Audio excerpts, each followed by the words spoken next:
Okay, welcome everyone. I am Megan Buffard, the Information Services Librarian at Sargent Memorial Library in Boxborough.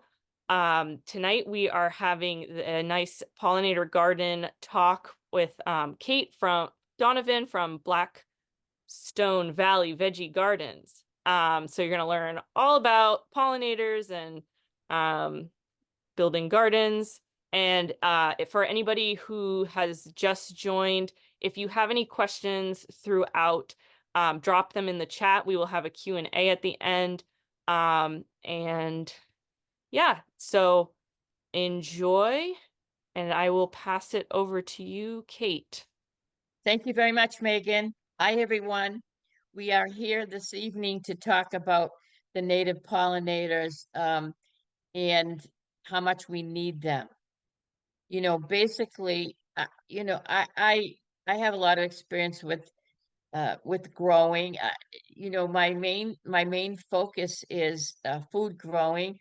However, we don't grow nearly as much food without the being kind to our pollinators. So this evening we will talk about bees, we will talk about butterflies, and we will talk about hummingbirds. Bees alone, um, the varieties of bees, we have 370 different types of bees in southern New England alone. So tons and tons of bees, and you'll learn about. I promise you, I will not go through 370 different species in detail. Believe me, I wouldn't know how to do it anyway. But so bees account for 70% of the pollination that goes on. So we'll talk about bees first, and then we'll go on to butterflies because they're so pretty. And I want to talk to you about butterflies. I want to specifically kind of hone in on the monarchs and their plight. And the how well the monarchs do is kind of a litmus test for what type of stewards we are to the environment in general. And I'll explain that to you. And then we'll talk about the hummingbirds. We have several. I just came back. I was telling Megan, I won't go off on a tangent. I promise. It's hard not to. I just came back from beautiful Costa Rica on an echo tour, and it was just incredible. There are several types um, of hummingbirds there. We have one here, and that's the ruby-throated. So, without further ado, let's talk about what's not a bee. My granddaughters get confused, and they're 2 and 7. I really want them to understand the difference. A bumblebee they don't have to run from, and they're much less apt to get attacked by a humble bumble. However, the yellow jackets can be merciless. They will not attack you, by the way, unless they're threatened. But if their nest is threatened, they will certainly wreak some havoc. And they're mistakenly called bees, but they're actually wasps. So yellow jackets are those things that build their little nests underneath the railings of your deck, and they come out when you least expect it. They're little buggers, and they do bite. They do sting rather, and it can't be very pleasant. Um, so, and they can, some yellow jackets, I know you see them, like I say, living underneath the railings of your deck, and they come out when you put your arm on the railing, but they do live in the ground as well. You can have a nest. I did have a nest that I had a rental property, and I had a yellow jackets kept coming up through I had a handicapped ramp, and they kept coming up through there. I'd spray, and they kept coming up.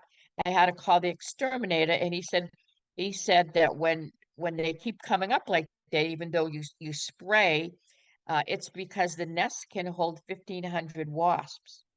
You can actually get swarmed by yellow jackets, and you can go into anaphylactic shock and die. So if you do have a nest, you keep seeing them, and you spray, keep seeing them, you really need to call the exterminator in.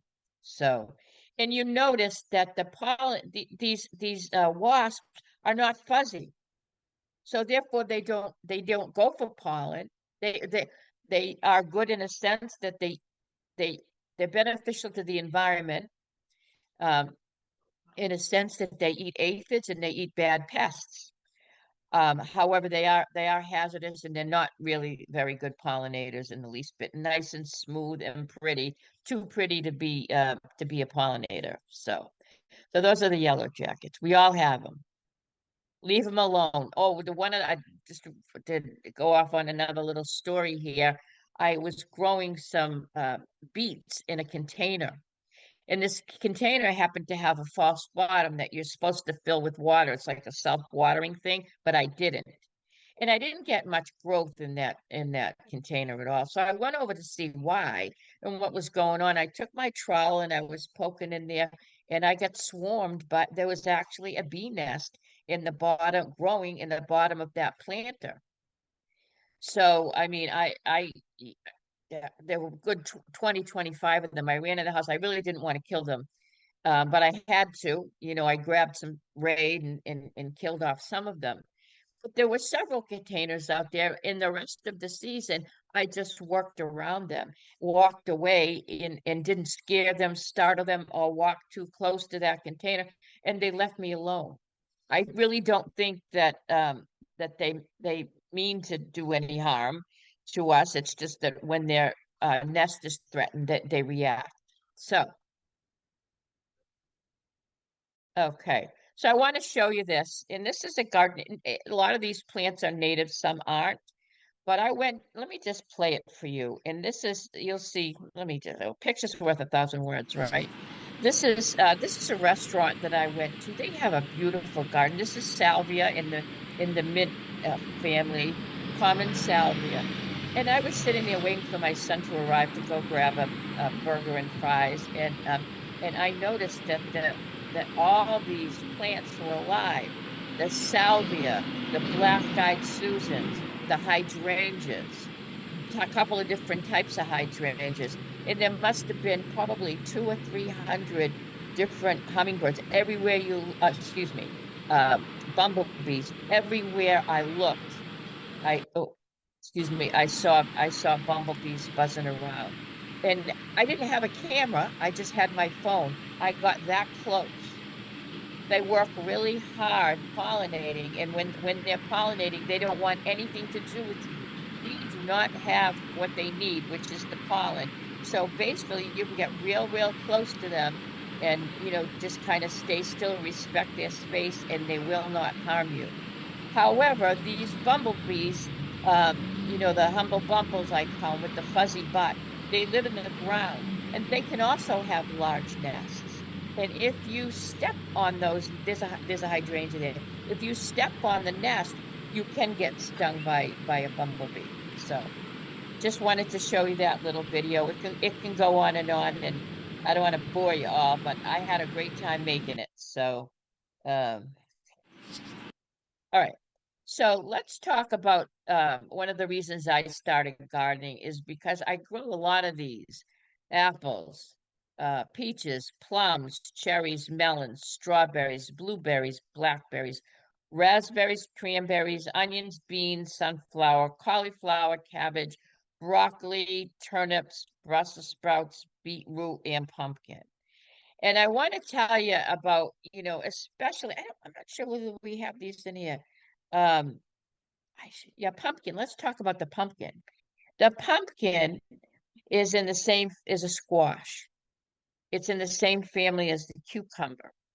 It's in the same family as the zucchini and the watermelon. So these group of plants are called cucurbits. They have a male flower and they have a female flower. And you can tell the difference on a pumpkin plant because the male flower just is the flowers on a stick. The female flower actually has a little tiny pumpkin below it and she's waiting to be pollinated. So something has to do the deed. So either the wind carries the pollen or a bee does. So when you grow these plants, as many of us do, I don't have a season that I don't grow something in the cucurbit family, different kinds of squash, zucchini, pumpkin, uh, butternut, acorn squash, watermelon, honeydew, cantaloupe, different types of cucumbers. So, um, we need them. I had one client one time that in the city of Marlboro, and they had this big old greenhouse. Uh, and, they wanted me to build raised beds and things like and grow food for the seniors. I said, "Yeah, we'll grow food for the seniors, but understand you need some fans in here, and you need to open the doors and perhaps let the pollinators in, or your cucumbers won't really do much." There are some cucumbers that they consider that in some cucumbers that are considered self-pollinating, but really, it doesn't work as well as the pollination. So anyway, uh, I digress. The point is that we really need these pollinators to move the pollen where it needs to be, or else we'll be doing a lot with a paintbrush or a Q-tip or fans or doing something, but they do an incredible amount of work for us, especially the bees.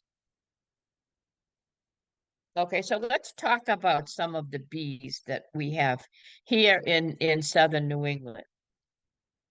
370 different varieties, but a lot of them are in the same categories. Andrenidae, these are mostly ground nesters. Some are solitary, though. Those are the mining bees, or otherwise known as miner bees. They call them the miner bees because, miners go and chip away at the rock and all that. They don't really chip away at the rock, but they can actually squeeze themselves and create a nest between two rocks in the most unlikely of places. So, what do they eat? They eat butterfly wheat, milkweed, nipplewort, eastern purple coneflower, smooth oxeye, common bird's foot, trefoil, Canadian goldenrod. You're going to see this time and time again.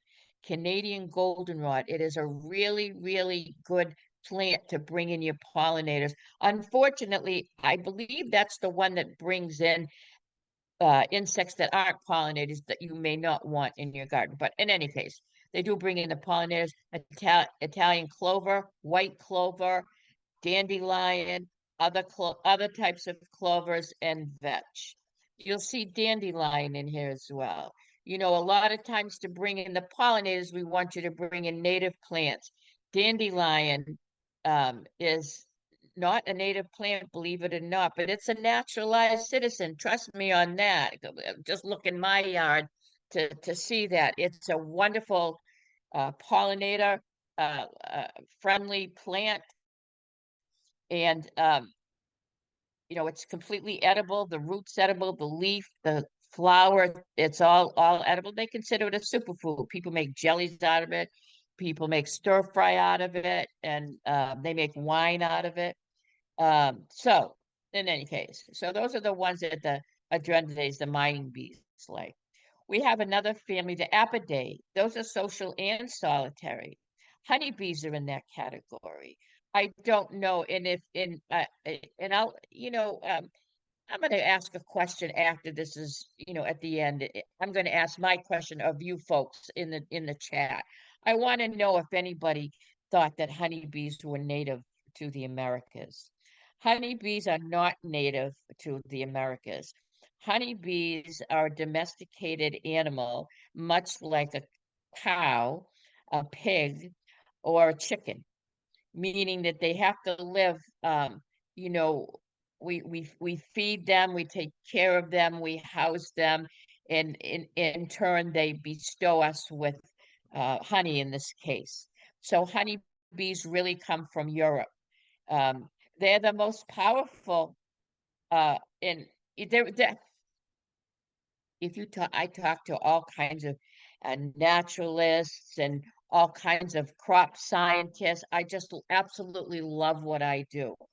So 9 out of 10 people really can understand and appreciate what the work the European honeybees do for us. Even though they can't live on their own, they're domesticated. There's one or two people that say they actually can be in contention with the native bees fighting for the same plant. I have and so when I say they're powerful, I mean these honeybees can stray 5 miles from the nest, pollinate, and find their way all the way back to their beloved queen. That's how powerful they are. I have one plant and different, as we're going over, right? Different bees like different types of plants. They like the pollen. It tastes better for them. I guess it's like us. Some people like chicken, some people like fish or what have you. I guess they're kind of the same way. But I have a plant well, I can't say I grow it. It grows on its own now. It's called the Nippon daisy. And it actually starts coming up. Of course, it's a perennial, but it starts coming up in late September, early October, and then it fizzles out upon a first freeze. But that one entices the honeybees. My neighbor across the street, lucky me, she raises bees over there, so they come and visit my Nippon. They're also called Montauk daisies, and the humble bumbles, that I get in my own backyard. They happen to like those same flowers, but they seem to get along okay as far as I can see. So the honeybees will sting you and they'll die. Only a few of them can sting. The bumblebees can sting, but they won't unless they're provoked, unless you step on the nest. And then there's the carpenter bees. A carpenter bee will actually bore little holes in wood if you leave it too close to, if they get, too close to your house. But the carpenter bees are very, very good pollinators. And the males don't sting at all. They don't have stingers. And the females do, but they won't do it unless they're really aggravated. And we know how powerful the honeybees are. Everybody talks about the honeybees, and we know the bumblebees, but carpenter bees alone account for 15% of the pollination of all bees. So they're very good pollinators. So what this group, the Apidae, what do they like for to eat? Which types of pollen? The giant blue hyssop, the buckwheat, lupine. I have a ton of lupine seeds here, and I'm actually starting some up. Hopefully, I can get a patch going. Wild bergamot, a species in the rose family. Again, that Canadian goldenrod, Glaxinia. Again, that dandelion and ironweed. So that's what the apidaes go for. There we go. Fuzzy, very fuzzy. Okay. The Coletidae. These are a family of solitary bees. We think of bees, I know this what these friends of mine that I have done many, many presentations in Dedham, Massachusetts, and they have a beehive that's kind of connected to the inside and the outside of the wall so the bees can come and go. And you see how they work together and they have the different types of bees, the drones and the queen, all that, et cetera, et cetera. But most bees are solitary. And these bees, especially, they're small. They are very, very good pollinators. They look like honeybees, only smaller. And they give semi-solid balls of pollen to their young. They actually do feed their young. That's the plaster bee, the cellophane bee. What do they eat? Again, that Canadian goldenrod and that the species of the rose family. Helictidae, these are sweat bees. Now, when when I know gentlemen sweat in the garden, women just kind of glisten, right? But these bees, when they get the scent of the perspiration, they're tiny. They look like little gnats, little fruit flies, but they're actually bees, and you can look at them and they're iridescent, but they're tiny. They're probably, I don't know, just a little uh yeah, the same size as a fruit fly. Um, so most of them live in the ground as well, but some are found nesting in the wood, in wood. And what do they eat? The butterfly weed, black-eyed Susan, sunflower, coneflower. Coneflowers are great, very pretty to grow. Coneflower is also known as echinacea. Buttercups, milkweed, clover, Canadian goldenrod, lilac, and the giant blue hyssop. Okay, so Megachilidae. These are extremely efficient pollinators, um, due to the pollen collection method. And they go from flower to flower to flower. They work really really hard, and those are the leaf cutters and the mason bees. It's funny, I think that you may have seen, I know they had them out when I was a kid. I don't know if they have them anymore, but they have these bee houses, and they're made of like little cardboard or little tubes of bamboo, and they're all kind of stuck together, all these little tubes. And that's what they live in. That's what they like. In nature, they'll live in the hole in the wood that the woodpecker makes. So, and the reason they call them the mason bees is because they actually make cement out of the mud, and they live in this cement. So, I mean, it's not really cement, it's mud, but they like mud. They're dirty bees, I guess. So, what do they like? Blueberries, cranberries, giant blue hyssop, clover, and ironweed. Clover is an incredible plant, by the way. People use it as a cover crop. It's actually a legume, so it deposits nitrogen into your soil. So, what a great opportunity to feed your pollinators and feed your plants with nitrogen by using some clover. Okay, so still on bees here. Um, Bees see differently than I do. You notice they have those big, huge eyes, right? They see differently. They see in ultraviolet wavelengths. This is a monarda. This is a typical bee balm. I think we've all had this in our garden, a lot of us, to bring in the pollinators. And it's red. It looks like, obviously, to us, the one on the right, right? But this is what a bee sees when he looks at it. And that's the picture here on the left.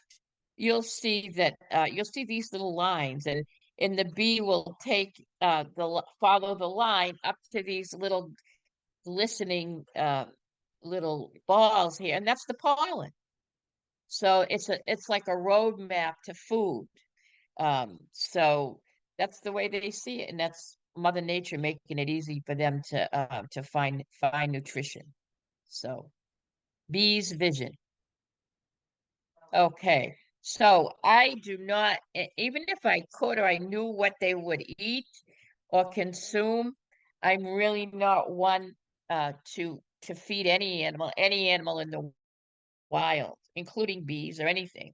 I feed them with what they like, which is the pollen from the flowers. I'll gladly grow them for them in exchange for them pollinating and being good to the earth. And the more greenery we have, the less, the better our environment is. Um, so on occasion, if we had, last year we had rain 3 times a week. My garden was awash. I lost my tomatoes.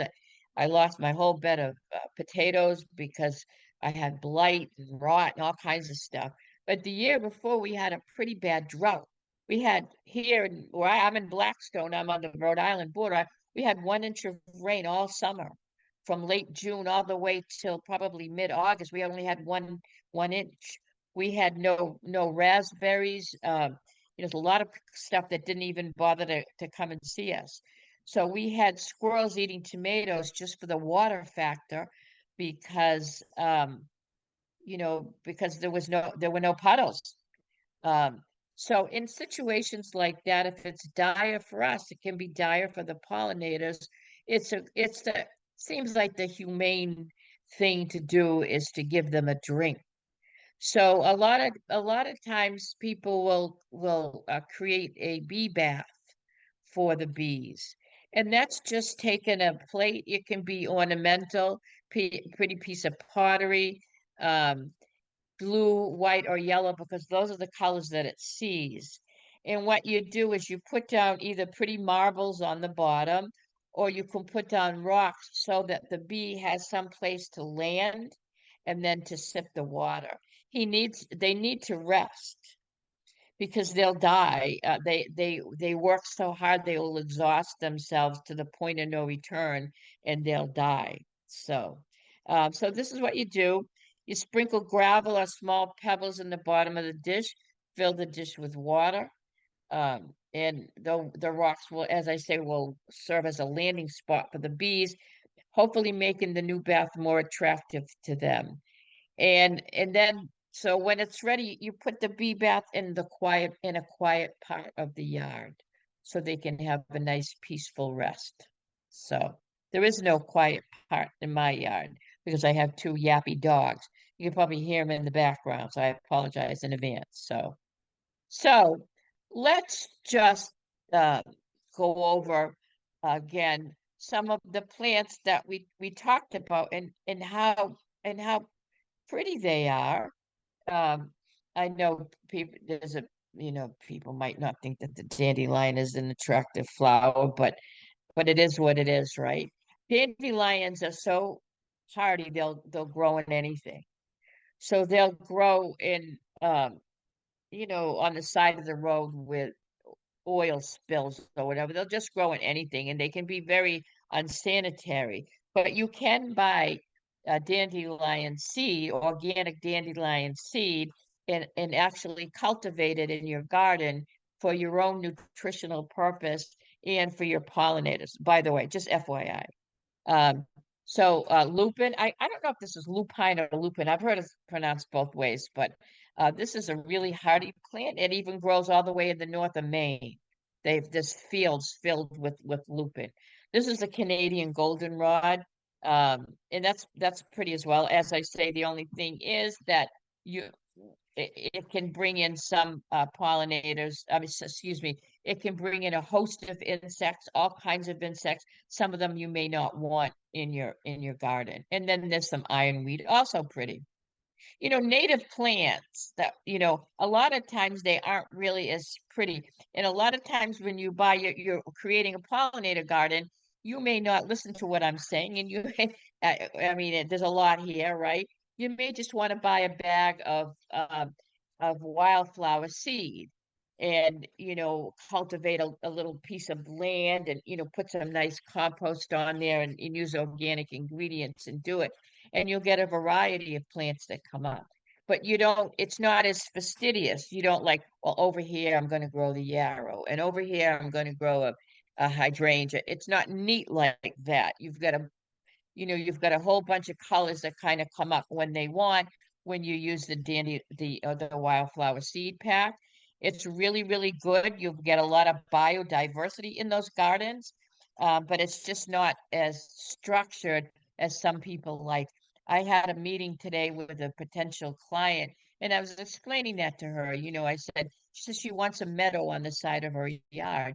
She's got a lot of moss there. We got to figure out some shade stuff to do. I said, well, if we just put the seed down, it's going to be great for the pollinators. It's not going to be quite as neat. She says she's all for the natural look. So it depends. Your mileage may vary. So let's just go over this. This is the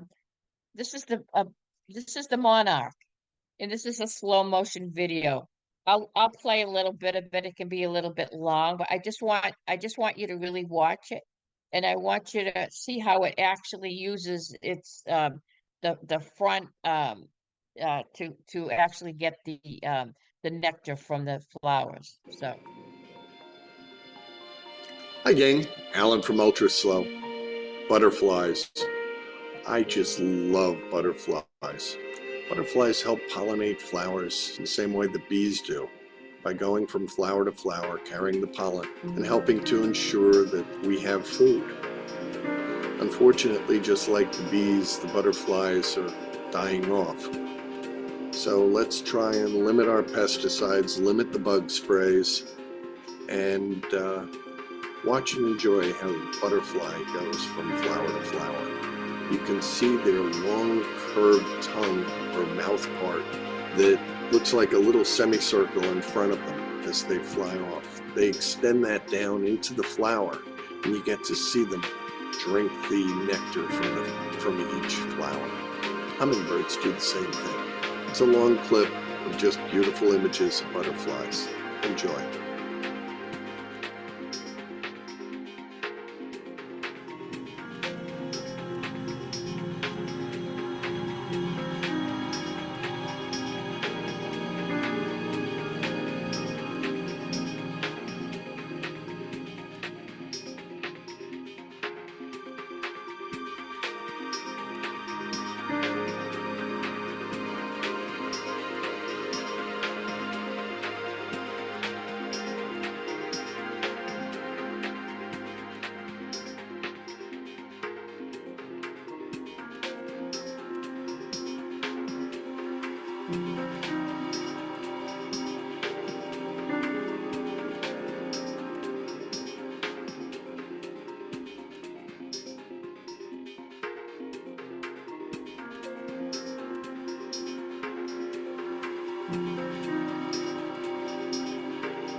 Okay, so you get how it moves.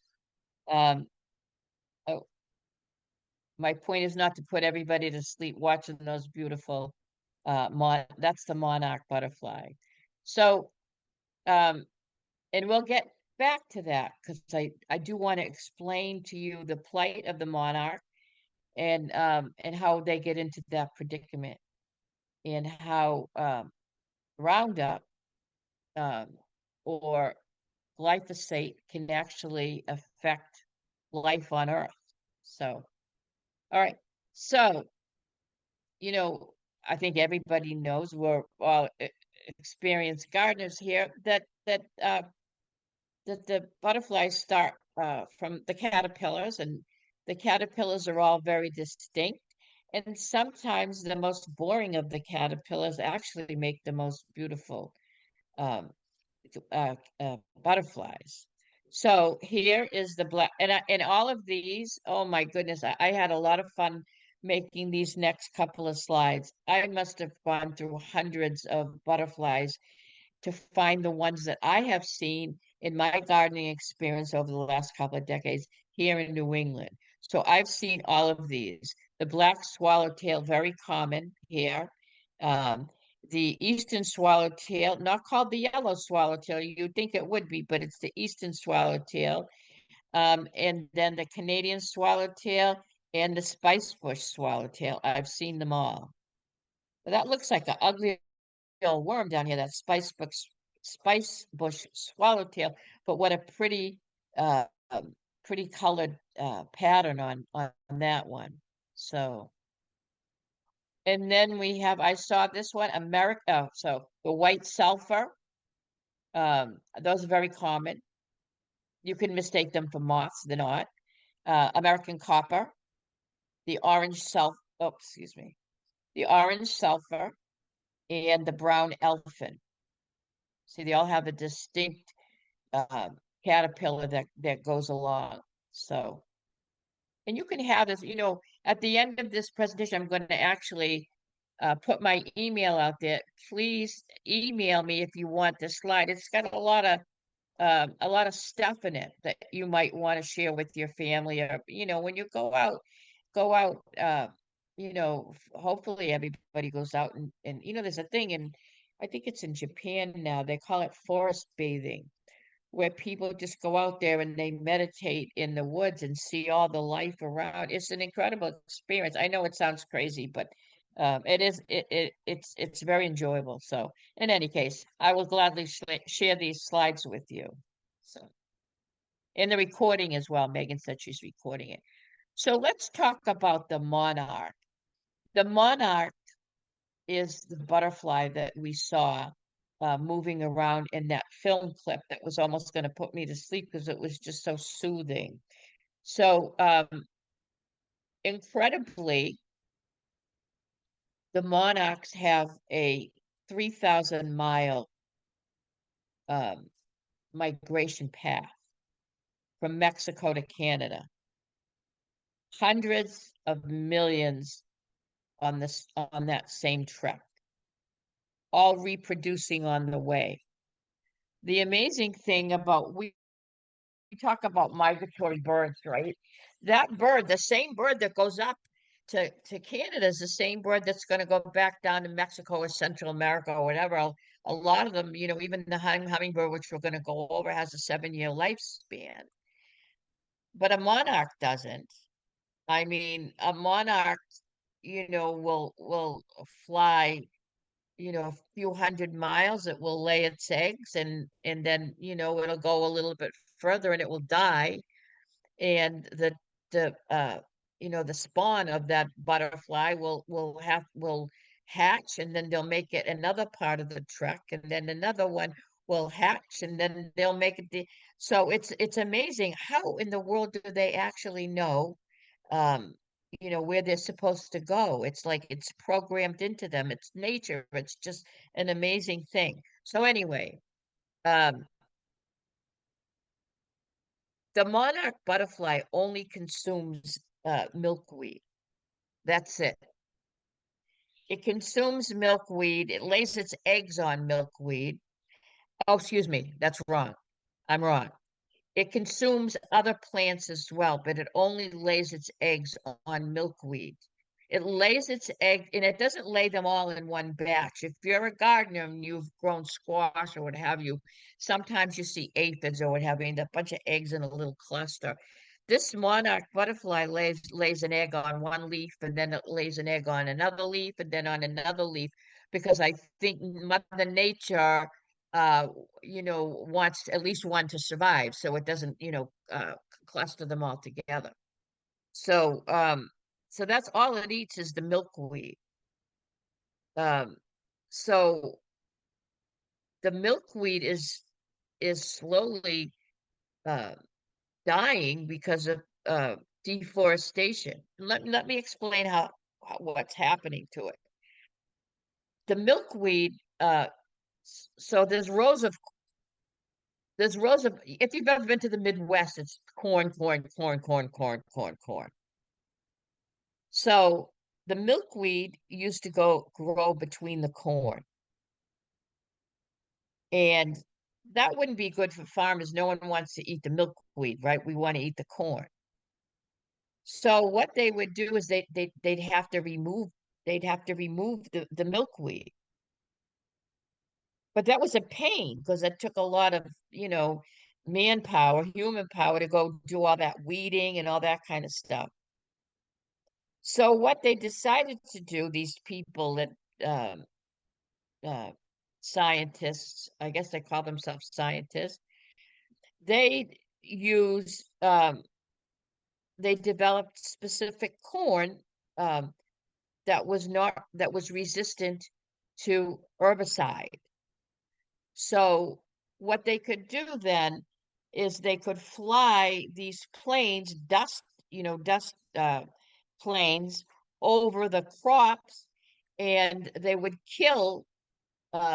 It would have killed the corn and the milkweed, but it only killed the milkweed because the corn is now GMO and it's resistant to the herbicide.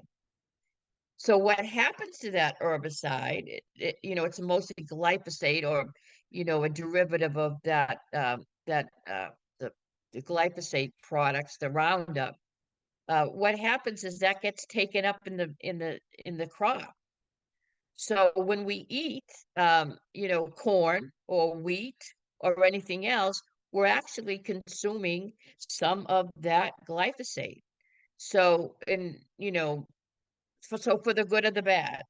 So, and because of that, we've had a decline in deforestation because they're killing off they're spraying and then they're spraying the herbicide, and they're killing off a lot of the milkweed and other plants as well that they consider to be that they considered. And the only thing that's living is the GMO crops. And I don't know if anyone knows what GMOs, not to go down that rat hole, but genetically modified organisms, and those are organisms that come out of um, the lab as opposed to natural hybridization of plants. So in any case, last the number of monarchs has declined by record amounts.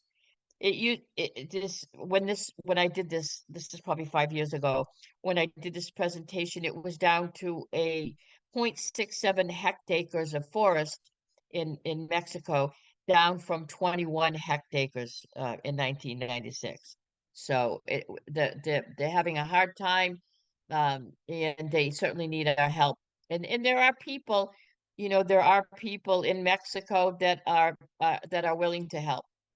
There's a big conservation effort down there, not just to save the monarchs, but to actually understand the impacts to our environment due to deforestation, and how the GMOs work into all that. So, okay. All right. So butterflies, they like the goldenrod. They like the butterfly weed. And as I explained, the precious monarch butterfly will only lay its seed on the milkweed, different types of milkweed. I have the common milkweed. And then they also like Queen Anne's lace.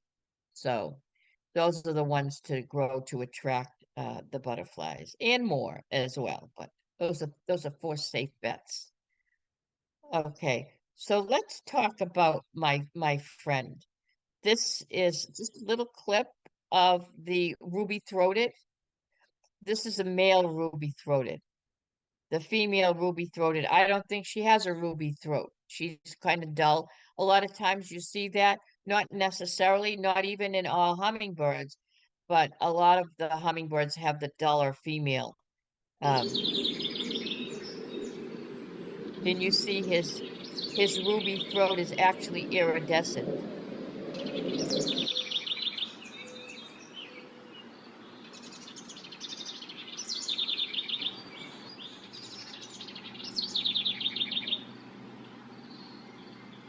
He's pretty to watch. We have a recipe over here. My partner does feed them with white sugar and water. There's the recipe, and you have to keep your bird feeder extremely clean.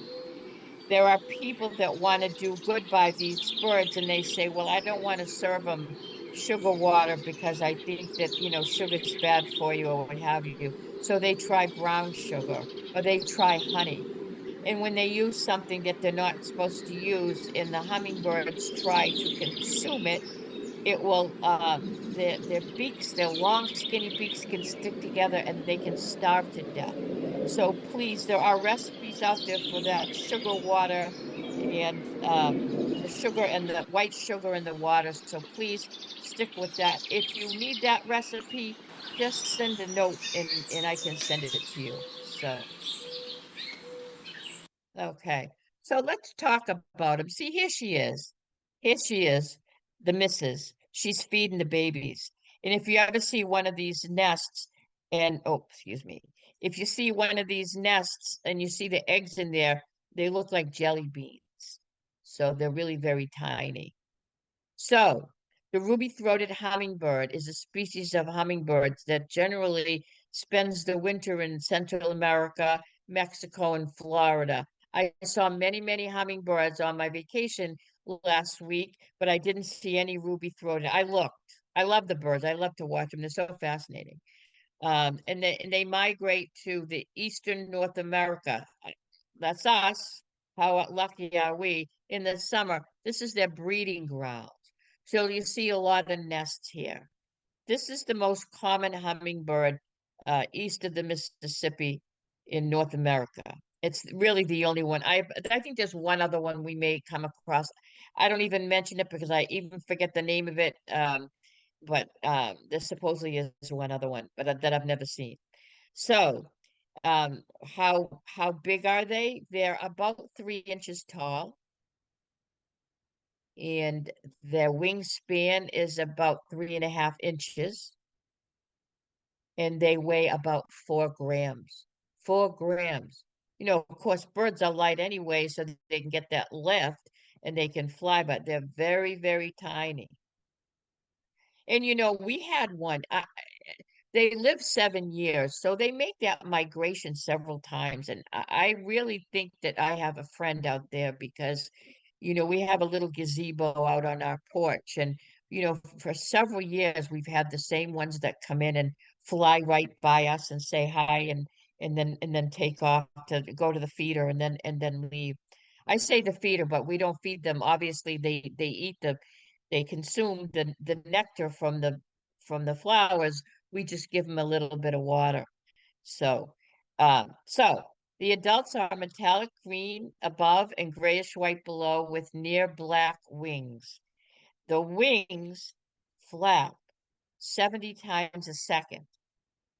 So that's why they sound like little egg beaters when they're flying around. And even if you can't see them, you can certainly hear them. I remember when I was a kid, um, we used to take the old what do you call them? You used to the clothespins, and we used to put uh, cards, or my brothers, if they had baseball cards and they had some extras, they'd put them on the spokes of the wheels, and then you'd turn the wheels and you'd hear the cards flipping around. That's what it sounds like. Um, and their legs are so weak, they barely rest on them, so most of the times they're in flight. If you see one and they're fast, boy, they're fast. They come and go, but they can stand still when they're flying like a helicopter. So, and as I say, they have a lifespan of around 7 years. So I hope you enjoy them. And like as I say, you can get those feeders anywhere on Amazon or what have you. And like I say, they're interesting to watch. So you'll get hummingbirds even if you don't give them the water, but you'll certainly get more if you give them the water. We have a watch here. We have a lot of nature nuts here. I'm the president of the garden club. Believe me, we have a lot of garden and yeah, backyard enthusiasts here, nature enthusiasts. So whenever the migration's anywhere in sight, somebody will put on the Facebook group, "Oh, they're coming to be here in a week." So everybody gets real excited to see our old friends. So what do they like? They like the salvia. If you remember the bumblebees in that clip that, I said I was at the restaurant with my son, that was salvia. They like columbine, honeysuckle, pink turtlehead, and my goodness, what is that one? Oh, the other one. So in summary of this presentation, basically, in order to entice these native pollinators, the birds, the bees, and the butterflies, it's best to grow organic wildflowers for them. Um, so since many bees are ground dwellers, now we know they're ground dwellers. Don't forget the flowering low plants like simple dandelion and clover. There's a movement out now. I don't know if you've heard of it, um, but it's no mow May. So you're really not, some people, I don't know, Boxborough's a nice town. So I suppose there's some people that might not appreciate, and there's a lot of woods there. And my brother lives in Boxborough. So there's a lot of trees, and some people might not like it that you don't mow, but there's a lot of growth and there's a lot of bees underneath those leaves and in those what we would consider weeds like the clover and the dandelions. So some naturalists suggest not mowing until May is over. And then once May is over, there are other things coming up above the ground that the pollinators can feed on. So butterflies and hummingbirds enjoy long flowers that they can stick their long snouts or their tongues into. Picture long, thin flowers like tiger lilies. Hummingbirds, like the bees, also see an ultraviolet light, which is why pink, red, and orange stand out very easily to them. Now, um, many fruits, vegetable flowers, and seeds are brightly colored and that to stand out to animals such as the hummingbirds and insects more than to humans. So, um, also, if you're growing these wildflowers, you want to grow perennials, ones that come back, or hardy annuals. Sometimes you grow hardy annuals and they self-seed. And I'll tell you how to get these seeds, by the way. Um, but keep them. You don't have to keep buying seeds. Your flowers are making seeds. Take them, make sure you dry them well, and keep them airtight. And you can keep them in like a bag. Once they're completely dry, no moisture at all, or they'll mold. You can keep them in a bag. You keep them cool, dark, and dry, and they'll last for a number of years. I can't tell you how much milkweed I have given to my friends and neighbors. Just a word of warning, though, with your seeds is in order to germinate, there are some seeds, um, milkweed being one of them, that need to be cold stratified or they won't germinate. So if you take them out in the fall and then you want to replant them in the spring, you're going to have to leave them in the freezer or in the refrigerator for probably 3 to 4 weeks. Something just funky about seed. I guess that's their natural rhythm, right? Is they in New England, they get the cold weather and then the warm weather, and without that, they'll get confused. So as I said, when choosing the flowers and plants, make sure they're perennials or hardy self-seeding annuals for sustainable gardening. And you got a lot of stuff to do. I mean, if you're a food grower, you got to tend to those plants and all that. So you want to make your perennial gardens as simple as you can. So in summary as well, to care for these, oops, sorry about that. To care for these gardens, um, don't use any weed killers, whatever you do. You want to kill weeds, you pull them up with your hand. And you should, I mean, I was working with a lady, and as I say, I have a couple of jobs coming up, and um, the best way to kill weeds is to mulch over. So people are doing cardboard mulch and then putting a pine mulch or what have you over there, but don't use weed killers or herbicides. They do have organic ones, um, but nonetheless, if you spray a good area with the weed killers, your plant the plants that you want to grow may not grow. So just be very careful. And if you do have to use some for specific use, always get the ones that, and you can actually there are recipes where you can make your own, but nonetheless, be very careful with them. And I would say from my experience and from everything I hear, that I would not use the glyphosate or the Roundup. There's so many different products out there that there's really no reason for me to have to go that quick. I'd rather put the extra effort in and use something that's made. Some stuff is made with cloves and different organic or essential oils and all that do the job. Not quite as quickly, but they'll do the job. Also, stay away from chemical pesticides unless unless you really know what you're doing. There are certain pesticides out there, certain uh, you know, what do you call it? There are certain bacteria, for example, that will target one specific pest. But if you use a broad-based chemical pesticide, you're going to be you're potentially damaging the pollinators. So be very careful and do your research before you pick up any pesticide at all.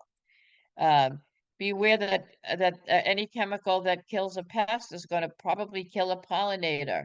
I mean, I had an issue one time with well, more than one time with Asian lady beetles, and they would defoliate my cucurbit plants, so my zucchinis and all that. The leaves would look like skeletons. So I had to get a special. Um, I got a special uh, chemical, It's a chemical, anything's a chemical, right? But it was an organic bacteria that killed uh, just that particular insect, and it didn't harm the pollinator. So you really have to be careful about it and look into what, why you're trying to use an insecticide, uh, you know, and you want to just kill that particular pest.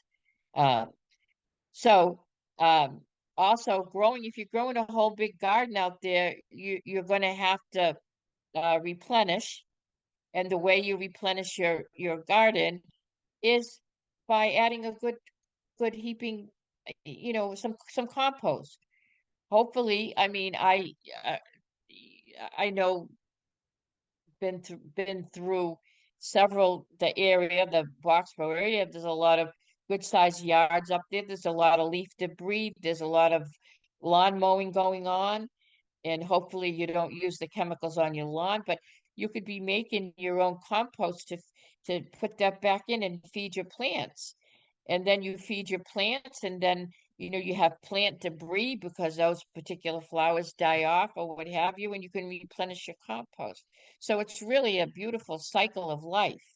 So um, also, weeds love organic gardens as much as your flower. What you don't want to grow will also grow. So in order to keep them down, you can use a good helping of mulch, pine mulch, straw mulch, or you can even chop up your leaves. They do have leaf shredders. I don't know if they cost like 250 or something. They cost a little bit of money, but it's an investment. Or when you mow your lawn, in your mow up your leaves after May, I should say, right? When you mow up and you have all that leaf debris in there, you can actually use that as a compost as well.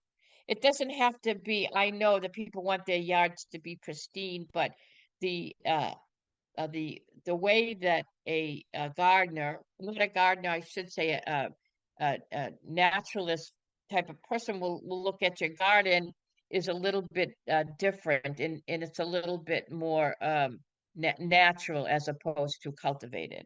So, okay. But in any case, everybody should still be composting. So, okay, so let's talk about where to get this stuff. Okay, so any store, any place, Home Depot, Lowe's, Walmart, they all have organic garden soils. They all have garden tools that you might need to prune and weed, all that kind of stuff. You can get it on Amazon if you want, not a big deal. So, you can also, if you need a lot of gardens, soil, composted or loam that you want to get, um, you can also call one of the people that deliver it in your area. Um, so also, if you want, the New England Wildflower Society is a great source for buying native plants, programs, and resources. So the Vermont Wildflower Farm provides a ton of these seeds that you can order online. Still Northeast, and so the vast majority of the ones that grow in Vermont can certainly grow here. And then this is the link to my website, and I can answer any questions you have and provide any services that you need to help your garden grow.